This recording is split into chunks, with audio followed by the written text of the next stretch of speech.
Assalamualaikum warahmatullahi wabarakatuh. Saya dengan Sherina Ivanilin dari kelas 38B.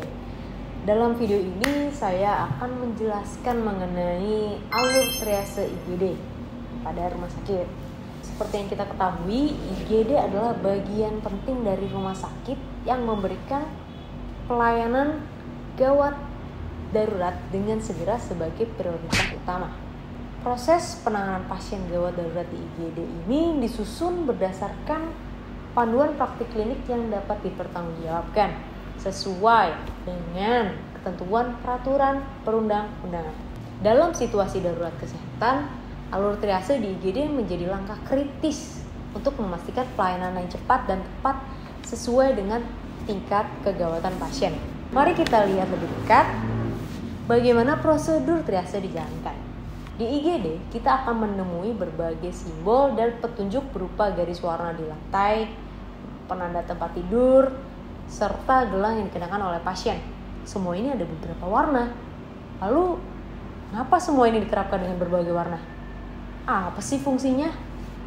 Semua petunjuk ini sebenarnya merupakan bagian dari sistem triase. Triase berasal dari kata Prancis, trier, menggambarkan proses pemilahan dan organisasi. Triase digunakan untuk mengkategorikan pasien berdasarkan tingkat keparahan cedera mereka. Pada awalnya, sistem triase berasal dari militer untuk mengevaluasi dan mengkategorikan tentara yang terluka secara cepat selama tempuran. Sejarah triase kemudian diterapkan di rumah sakit pada tahun 1964. Triase melibatkan pengambilan keputusan kompleks untuk menentukan pasien mana yang gawat darurat dan mana yang dapat menunggu. Beberapa metode triase yang berkembang dan diakui secara internasional termasuk triase Australia, Kanada, Amerika Serikat, dan Inggris. Tujuan utama triase adalah memberikan perawatan efektif dan diprioritaskan sambil mengoptimalkan penggunaan sumber daya dan waktu. Pentingnya pengenalan triase menjadi dasar memberikan pelayanan gawat darurat yang cepat dan akurat. Triase merupakan suatu sistem seleksi penderita sesuai dengan kegawat daruratannya. Prinsip triase memberlakukan sistem dengan penentuan berdasarkan tingkat ancaman jiwa. Terdapat 4 warna kategori pasien dalam triase. Yang pertama ada warna merah. Warna merah merupakan pasien dengan kondisi gawat darurat tinggi. Mereka memerlukan pertolongan pertama dalam waktu 0-5 menit. Contohnya trauma toraks, shock, perdarahan hebat, dan serangan jantung. Dan yang kedua, ada warna kuning. Merupakan pasien yang apabila tidak ditangani dalam waktu 30 menit dapat membahayakan kondisi paru dan jantung. Contohnya fraktur, luka bakar dengan derajat tinggi, dan trauma kepala ringan. 3. Ada warna hijau. Merupakan pasien yang tidak mengalami trauma parah, masih bisa berjalan dan masih sadar. Penanganannya membutuhkan perawatan kurang dari 2 jam. Contohnya pilek, batuk, luka bakar derajat rendah, atau luka ringan. Dan yang terakhir ada warna hitam. Warna hitam merupakan kondisi pasien yang sudah meninggal. Prosedur triase ini dimulai segera setelah pasien tiba di instalasi gawat darurat.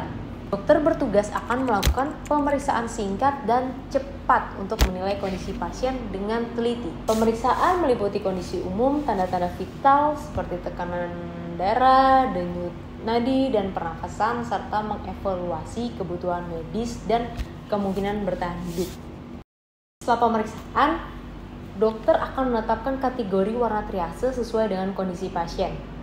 Pasien yang masuk dalam kategori merah akan mendapatkan tindakan medis langsung di ruang resusitasi. Jika memerlukan perawatan lebih lanjut, pasien dapat dipindahkan ke ruang operasi atau dirujuk ke rumah sakit lain. Pasien dengan kategori kuning dapat dipindahkan ke ruang tindakan, sementara pasien dengan kategori hijau mungkin dapat dipindahkan ke rawat jalan atau diizinkan pulang jika kondisinya memungkinkan. Bagi pasien dengan kategori hitam, yang menandakan kematian akan langsung dipindahkan ke ruang jenazah. Penting untuk dicatat bahwa status triase ini akan dinilai ulang secara berkala karena kondisi pasien dapat berubah. Dokter dan petugas medis akan melakukan triase ulang atau retriase apabila ada perubahan signifikan pada kondisi pasien. Sebagai contoh, pasien yang semula berada dalam kategori kuning bisa berpindah ke kategori merah jika kondisinya memburuk. Pentingnya triase dalam layanan IGD sangat jelas. Tanpa triase, potensi pelayanan tidak akan optimal. Prinsipnya adalah bukan yang datang dahulu yang didahulukan, tetapi yang gawat darurat yang didahulukan. Dengan adanya alur triase yang jelas dan terstruktur, IGD dapat memberikan pelayanan gawat darurat secara efektif. Jika Anda mengalami kondisi yang memerlukan penanganan di IGD, segera datang ke rumah sakit terdekat. Dokter dan petugas medis di IGD akan segera menangani Anda. Meskipun IGD sedang ramai dan petugas terbatas, jangan khawatir. Penanganan akan tetap dilakukan, namun diurutkan berdasarkan prioritas triase. Alur triase di IGD dirancang untuk memastikan bahwa setiap pasien mendapatkan perawatan sesuai dengan tingkat kegawatan mereka. Semua langkah ini bertujuan untuk memberikan pelayanan kesehatan yang optimal dalam situasi darurat. Semoga penjelasan ini memberikan pemahaman yang lebih baik tentang betapa pentingnya triase dalam mendukung layanan IGD yang optimal.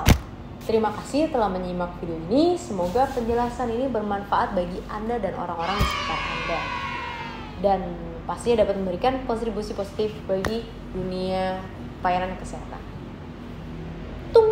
I'm swimming in everything you said. I'm thinking about jumping in it. Instead, I got you skinny dipping deep inside my head.